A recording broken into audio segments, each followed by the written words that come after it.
No, not a lot of differences. Look across the board. Just look at Donald Trump's net approval rating.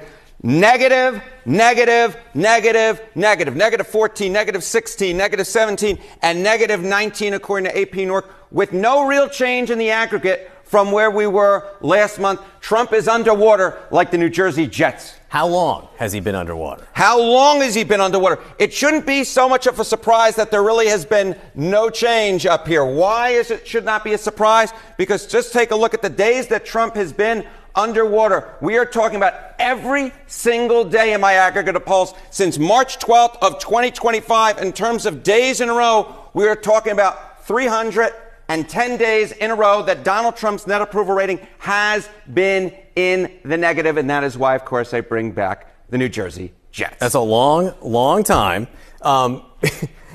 What issues? I was going to make a Jets joke. Well, but go ahead. There are too many and not enough time. I know, it's so easy. Look, which issues, really, is the president doing well on? Yeah, what issues is President Trump doing well on? None of them, really. He's doing poorly on all of them. What are we talking about here? Well, we spoke about immigration last hour. He's at a negative 11 points there, of course, had been a strength for him. Foreign policy, minus 14 points. The economy, the reason that Donald Trump really got elected to a second term was to fix the economy. He's at 16 points underwater there. Trade and tariffs, such a big part of his second term agenda. Negative 18 points there. And we really haven't spoken about the Epstein case in a while, but 38 points underwater there. Negative, negative, negative, negative, and negative on immigration. You know, with the Epstein case so low, that very first sentence you said there, they might like. We haven't spoken about the Epstein case in a while. With all these other things going on, it hasn't received a lot of focus. Perhaps the only good news for him. All right. The economy, clearly the most important issue to the American people. A lot of questions about how President Trump is handling that. One person